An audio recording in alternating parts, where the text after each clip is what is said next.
I love DC. I've always loved DC from the moment I was a kid, since my father painted Batman on my wall for my fourth birthday, and I was just in love with it, man. The art style, the comic, the stories, and I've followed it ever since, right down to the WB shows, and it's just awesome. But as of late, I feel like DC has been lacking in certain areas. So right now, it's going to be a complete overview of what they've been doing so far. So DC in their comic book industries currently, which is the Rebirth universe, I'm enjoying the storyline. So I've been currently reading the Batman Rebirth, Superman Rebirth, Flash Rebirth, at least as much as I can keep up with because I have a busy schedule. So I'll break it down with the best ones that I'm reading. So DC Metal, basically Batman's curiosity just totally messes up the world, and it finally gets the world really messed up and gets certain people killed. I'm not going to spoil anything for you because I do hope you plan on going out and buying the issues and reading them themselves. So next I would love to talk about would be Batman White Knight. Now, White Knight's a new take on the DC universe. Basically, Joker is sane, he's cured, and he's basically reinventing Gotham and turning it against the Batman. And also, he sued Gotham City for the damage that they have allowed Batman to inflict upon him, and jotted up a bill to show how much damage Batman had inflicted to the city that cost way more than he did as Joker. And of course, there's another Harley Quinn, etc. So anyway, go out there, read Batman White Knight. It is a really new take on these two iconic individuals, basically. Next is Batman Beyond Rebirth. Now, I finally got the answer I've always wondered: what happened to Damian Wayne in the future? So he becomes the new Ra's al Ghul. That was actually very great to know that, but I can't reveal the ending. I don't want to spoil anything because I know some people want to just find out for themselves. So I recommend going out and reading Batman Beyond Rebirth just to see what happened to Damian. And there's further along stories. They're taking Terry to a whole new level, actually, that I'm actually very excited about. Now for the animated shows like Young Justice and the Titans animated movie. Now, mind you, I loved both of them. I love the art style.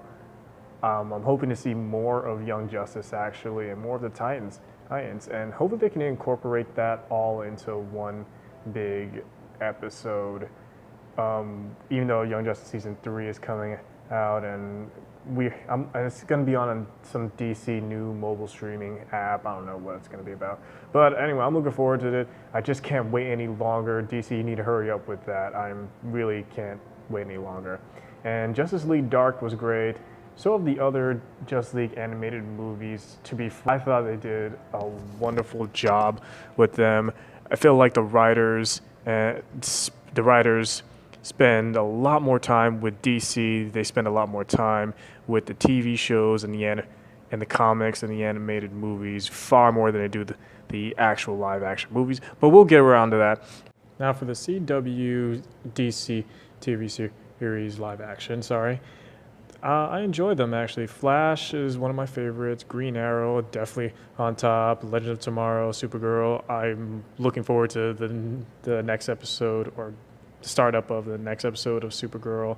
With Legend of Tomorrow, they just introduced John Constantine, Matt Ryan, who plays John Constantine, and I'm really hoping he gets his own standalone series again, because I really love the Hellblazer comics and how like John Constantine, basically, he's just like an anti-hero, and I love anti-heroes. As for Black Lightning, I really enjoying the direction they're going with it, especially since they released Black Lightning around the same month as Black Panther came around, but that's all Marvel. Let's just focus on DC. I'm really glad that Black Lightning is doing well, and I'm hoping to see more of him coming around, especially a little bit more of a hint that he'll cross over, or maybe introduce Static Shock. That would be really awesome to see Static Shock pop up, because DC's been holding him back for a long time. Anyway, Gotham and Krypton, I recommend watching Gotham the most, especially right now with Jerome causing havoc all over the city with the Mad Hatter and also Scarecrow. So I can't wait for the chaos and carnage that's about to unleash upon the city for that one. Krypton is still up in the air.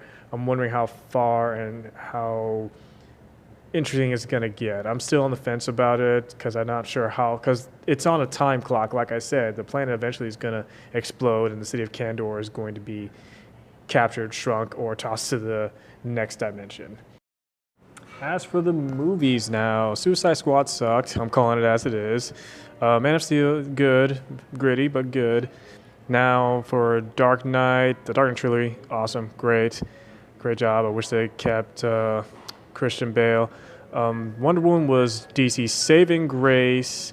So she's still up there in 92 on Rotten Tomato. Batman v Superman, they could have just, all they had to do was not show off so many trailers, just showed off the logo and those two facing off, and that would have been it.